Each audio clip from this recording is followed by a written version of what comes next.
আমাদের সাথে রাজধানীর আরও একটি কেন্দ্রে আছেন সহকর্মী জুলিয়া তানহা। তানহা, পরীক্ষা তো শুরু হয়ে গিয়েছে, বাইরে নিশ্চয়ই অভিভাবকরা রয়েছেন, কেমন পরিস্থিতি দেখছেন সেখানকার জানাবেন।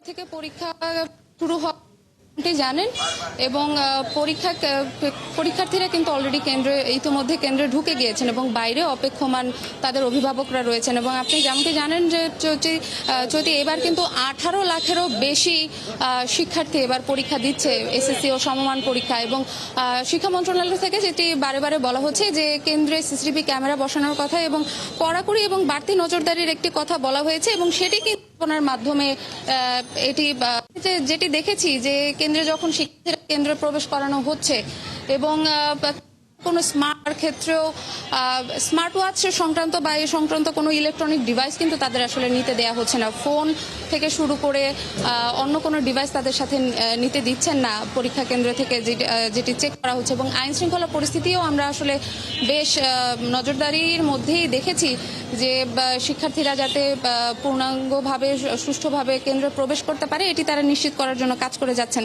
এবং গতকাল পরীক্ষার্থীদের জনদুর্ভোগ এবং এই যানজট নিরসনে কিন্তু 8:30 থেকে কেন্দ্রে প্রবেশের অনুমতি দিয়ে দেওয়া হয়েছিল। এবং সেই অনুযায়ী আজকে সকাল থেকে কিন্তু পরীক্ষা কেন্দ্রগুলোর পরবর্তীতে কোনো দুর্ভোগে পড়তে না হয় কিংবা দেরি হয় এমন কোনো ঘটনা যাতে মধ্যে তারা না পড়েন। এবং পরীক্ষা উদ্বিগ্ন, যেহেতু এটি তাদের প্রথমবারের মতো কোনো পাবলিক পরীক্ষা এবং